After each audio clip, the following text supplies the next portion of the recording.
Saudi अरब में ईद उल फितर किस दिन होगी? अहम खबर आ गई।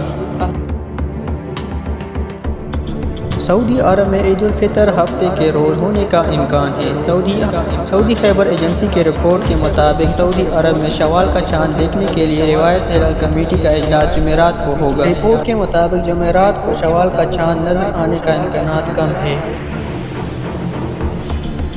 रिपोर्ट्स के मुताबिक सऊदी अरब में ईद उल फितर की 4 छुट्टियों का ऐलान किया गया है, जो 21 अप्रैल बरोज़ जुम्मा से 24 अप्रैल बरोज़ पीर तक होगी।